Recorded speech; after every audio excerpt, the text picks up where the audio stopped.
Quick little sip of the old morning coffee. Nice. What up, fam? Welcome back to another episode, Rufus. What are we talking about today? We are talking about a news article on Sifted. That's Shifted or sifted? Sifted. Yes. Well, that's confusing because in Norway, Shifter is the leading tech journalistic platform. Recommend it. Norwegian speaking, though. They do some British articles. They do some English articles. But Sifted is the really cool new, backed by Financial Times, tech news vendor challenging TechCrunch in Europe.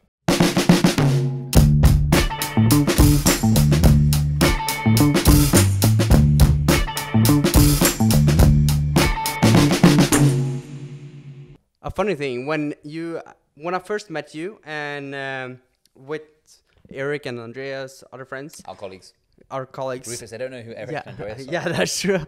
But first time Isn't that cute though? Rufus just brings you in like, you know Eric and Andreas? You know them. Come on. Yeah, don't you know those guys? First time I met you guys and we talked about newspapers and news articles, you guys was saying Sifted. And I thought you guys was saying it wrong all the time until I figured out, Something else. It's something so you else. talking about Shifter? Yeah, I thought that because I'm mostly exposed to Norwegian Rufus, newspaper. this is not interesting for everyone. Yeah, sorry. Today we're going to talk about a news article from Sifted. And this news article is taking up the topic of spirituality, cross-wording spirituality into business. Bringing spirituality into business. Yes. And there we go. We got there in the end. Yeah. And this news article is based on a guy called Raf Adams. Raf Adams. Yeah, what a name. The creator What's of... your name? Raf. Yeah. What's your surname? Adams. I'm Raf Adams. And he's the creator Raf of... Adams. Okay, Shut up. I'm trying to do the intro. He's the creator of The Suited Monk. The Suited Monk. Yeah. And I'm going to quote what he said. What most people focus on in their life and career is the suit. They try to become successful companies. One more time, please. What most people focus on in their life There's no rush. Okay. Time. Okay, one more time. There you go. See? There's no rush. There's no need to rush ever. No one's rushing you but you. What most people focus on in their life and career is the suit. They try to become successful in companies. They work really hard. They have a lot of responsibilities, but they're disconnected from who they are. So basically, I help leadership teams to bridge that gap. Okay. So what he is talking about, he means that most people are just like working so hard at their job, and since the job is most of the time, it's like 80% of most of people's life. Yeah, for sure. They're becoming this work person, and when they get home, they're like, who am I? Who am I really? On like a Saturday day, it's like, what do I want to do? Because most things I know of is work. And they're trying to bridge that gap between work life and normal life. And is it a gap there? I think, well, this is my opinion, and not you asked, but I'm going to give it to you. No, I'm kidding, that's why we're here, to give opinions. So my opinion is this, that it is never been more okay than it is today to love, eat, breathe, sleep what you do, right? It is almost encouraged to be who you want to be and create a job around your passion, right? Which is great, and that's how it should be. But in reality, obviously, I think in the pursuit of that, a lot of people get caught up in, burnouts and only working all the time on work, and that's their only priority and not working on themselves, right? And I think that's one thing. Spirituality has always been there in the startup, quote unquote, tech industry, right? I'll give you the example. Steve Jobs famously was always walking around, long hair, grew up in the 60s, started the company in the 70s, Apple in 75 or 76, he founded Apple. So grew up at the end of the 60s, free love, free will, psychedelics and stuff like that, right? And he was famously, if you read his books and the movies, it's, he takes a lot of LSD and stuff like that. And was very spiritual, went to India and other places.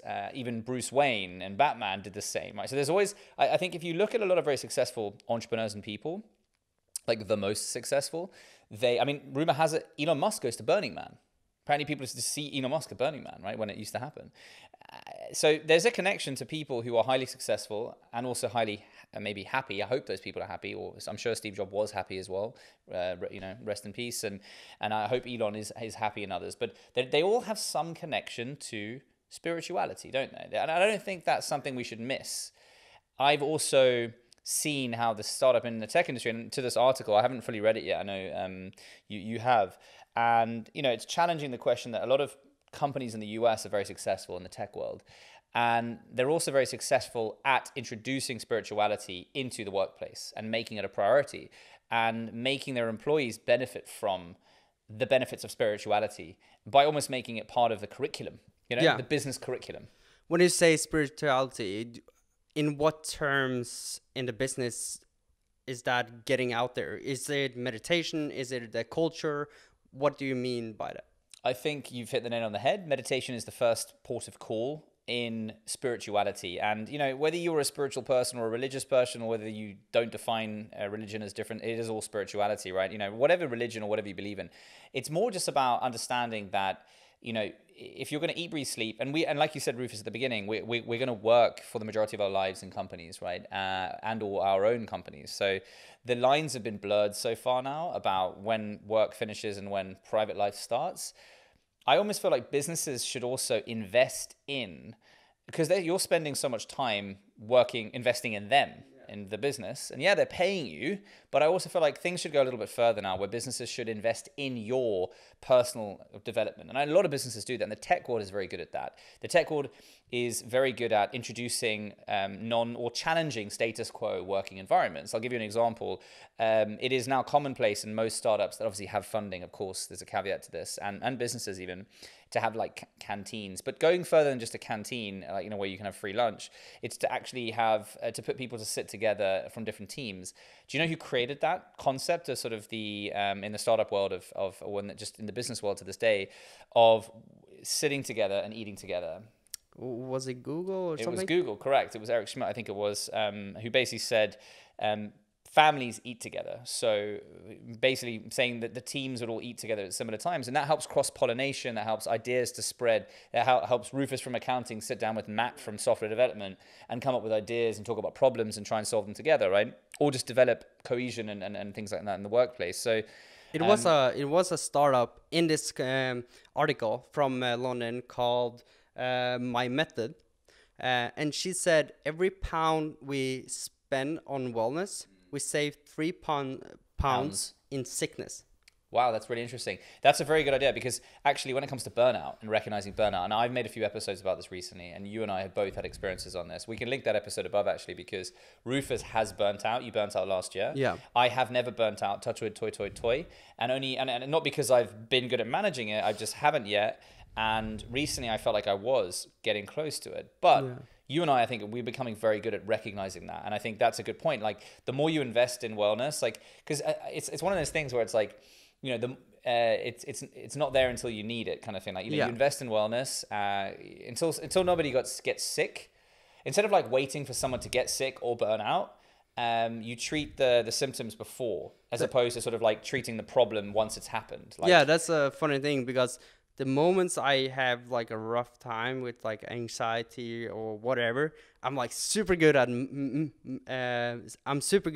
meditation and taking care of myself, and then I get like boost on energy and I'm on a good level, and then I'm like, go at it and go super hard at it, and find myself to like be there for a couple of weeks, then drop down again. So I don't maintain the like wellness and that aspect of taking care of myself during the good times, only the bad times, and that mentality doesn't work in the long run. But how do you define, like, you never clock out? At least we don't. No, not particularly. We never clock out. How do you define like social life and work life? Because that is so blurred. Well, it's also difficult for us because we work together on a daily basis, but we also hang out quite regularly, almost. And I've actually, like, I don't know if I've ever told you this, but I remember there've been weekends where I know I was invited to things and I intentionally didn't come, not because I didn't want to come actually, and I actually did want to come, because it's not a problem of us seeing each other all day, every day. But, to keep it that way, I think there are some times where I just choose not to come. Even though you don't have a problem, you still take precautions as if you could potentially, right? So you just sort of, instead of it becoming a problem and then us having to like firefight, I put water on the grass before the grass sets alight, so it can't.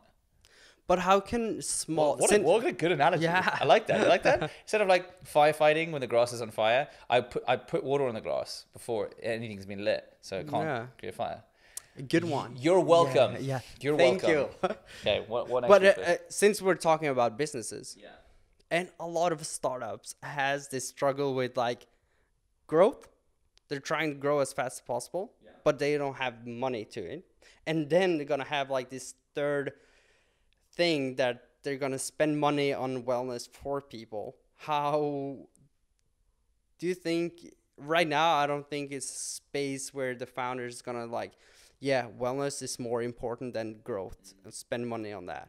So where is the balance there? I'll give you a good example of how I did it when I had a startup, and it was obviously it's different stages. Like when you're well funded and it's VC, I think the big difference is to factor in like 10 to 15% of your employees' costs on a yearly basis. And factor that into their employee cost, even though you're actually only spending their salary plus the employee taxes and things like that per country, you actually add on a 10-15% extra, or more maybe in some cases 20%, and so you basically budget for it. When you raise money, you budget. Some investor could say, why are the employees costing so much? You're like, no, they're getting this salary, but we're budgeting 10-20% extra as a buffer to be able to invest in their wellness, to invest in their career development. And that's how we build an organization that helps people grow, not just within our organization, but also helps people grow. Because I think there's, you can't expect people to come work for you for the entire lifetime of the business. That's unrealistic. The founders and some early employees maybe who's skin in the game, but in reality, people are gonna come and go every like 6 months to 3 years, right? Yeah. Especially in the world we live right now. So the best thing you can do for these people during that time is create an environment where like that was the best working environment they've ever had. So that they go and even also take that forward. And so even though you're investing in them while they're there and now, you're investing in their futures as well. And then they go and like talk great about your business when they leave and go on to new things. And hopefully then they maybe even implement that into their new businesses, or if they create their own as well. So to be honest with you, I think we need to stop looking at things as like, I only will spend, because there's a quote actually once which I read, which was like, what if we spend $3,000 each per employee educating them, and then they leave? And then the comment just goes, what if we don't educate them and they stay? Yeah. Right. So I think in general, don't look at things as like, oh, if I go and spend all this wellness and give all these people extra time and, all these nice things and to make their lives better, and then, oh, but what if they leave? Then that's money wasted. No, you got to look at it from a net positive perspective, because if you're going to do that as a business, hopefully they'll move on to initiate things like that in other businesses. And then that other business that they've initiated it in, one of their employees leaves and you hire them. But they've invested in them because you've started. So, to be honest with you, we're all accountable for ourselves. We all need to make a net positive contribution to employees' growth and development, and because it'll come around. Okay. And eventually, after decades of doing this, all employees will be taken care of, all be educated, all be spiritually engineered, or whatever you want to put it. And the world will be a better place. I'm afraid you actually have to take a bit of a utilitarian, greatest good for the greatest number perspective, as opposed to, I don't want to spend 10% of my employees, of salary in extra on their career development until after 3 years, once they've proven that they're going to stay or something like that. No. But we have also this problem where businesses do this type of things for their colleagues, but some of the colleagues will not attend because they don't want to, because they have other religions. We've seen that. We both had read the $1 Billion Loser from WeWork, and they have like this yearly event of like booze and like straight party, but most of the people, like some of the people can't go, and then they're being left out, and when they're left out coming back to work, they're like, yeah, they're not in the club. Yeah, I mean, startups have been very good at challenging the status quo and how the corporate world is run, right? And redefining that and making it a new status quo of inclusion and things like that. But at the same time, I agree that in this tribe mentality, startups try to create a tribe, right? You have your customer tribe, so you customers who are advocates of you, but you also have your business tribe, which is basically people who work for you. Startups give branded clothing. You know, for many startups, you want to. It's like back in the day, it was really sexy to say you're a doctor or a lawyer, or you were like, what do you work? I'm a trader at Goldman Sachs. You know, people, that was like the thing that guys wanted to lie to girls at bars about. Like, I'm a trader at Goldman Sachs, right? Because it gave status and intellect and all these things, right? Now we live in a world where it's like people are like, I work for Pinterest. I work for Google, because they have the best benefits and the best perks, and they also hire the best people and pay the highest salaries and things like that. So, you know, creating a tribe of people who are proud to work where they are is all about, you know, investing in the people and creating a culture. But as to your point, of course, that can go too far, where you create a culture that, in trying to include everyone, also excludes some, whether that be religious based, whether that be, you know, who don't drink or whatever it is, right? For the most part, this is the ultimate thing. Like, it's so easy to pick holes, but in the grand scheme of things, I believe that majority of these startups creating these tribe cultures and strategies and company cultures are trying to do a positive thing. And of course, there are going to be some strays along the way who take it too far or who don't, you know, have the right kind of ethical structure around it. But unfortunately, it's a necessary evil to achieve. It's a necessary evil to achieve a net positive gain for society. Do you think the spiritual word of getting more spiritual into business is because the next Gen Z is more because the next Gen Z is more into they don't want to work for a company that's only like money, salaries, and things like that. They want to have a more purpose driven. Do you think it's like a strategy there, or do you think it's just straight up spirituality is important, take care of yourself is important? Or do you think they're trying to win over the next generation into their businesses?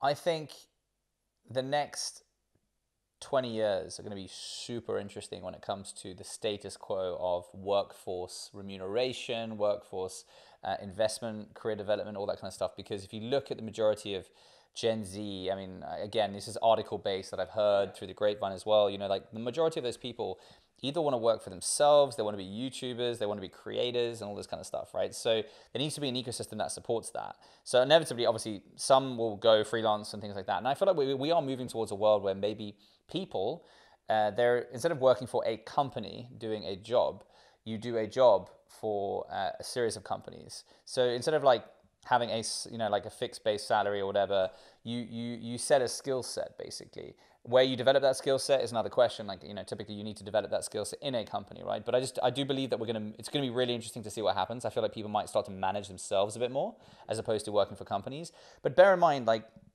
regardless of how sexy and or cool it is to be a freelancer and kind of what we're doing, kind of like location independent, old school digital nomads, right? Like traveling, working, all this kind of stuff, right? The reality is a lot of people, and it's culturally conditioned to want the safer route, right? To have a guaranteed salary per month with a 3-month, you know, like if you get kicked out, 3 months of guaranteed salary to get a new job, right? It's the risk factor. However, it's interesting because back in the day, I say back in the day, like, you know, 50 years ago, it was pretty cutthroat. You wanted that safe job and that safe salary because you didn't know you could be an entrepreneur. It wasn't, you know, we live in a world right now where like anything is possible from anyone. And now that, you know, the safety net, because societies have got stronger, they look after their populace better. Most nations around the world, even the third world, are getting towards middle income. So basically, like, you know, you can't fall that far anymore because, like, for example, Norway and UK, which are welfare states, where like if you lose your job, you get paid by the government up to like a certain amount of money, you know, so you're covered, right? So maybe people will start to take more risks and see that they can be self-employed and sell a skill, because regardless of if they get a job or not, they can just go and to NAV in Norway or to, you know, the welfare state in the UK or the US or whatever. Maybe not the US, that's a bad example. But also that's, hey, flipping on its head, the US is also famously the country where you have to take care of yourself. Yeah. There's no healthcare, there's no insurance. So, but also it's like one of the most developed and entrepreneurial nations, because people have to take care of themselves. They can't rely on the state. So they go out there and create amazing things. And also then a lot of people just get normal jobs to be safe. That is true. That was great insight from you. And I think we're going to leave it at that. Do you have something you want to tell our audience? Not really, actually. Thanks for watching. No, I'm curious, actually. I want to ask you, what should we call you? Lunicorns? Fans? Family? Cult? That's a good way to finish off. We'll see you in the next episode. Have a nice day. Bye.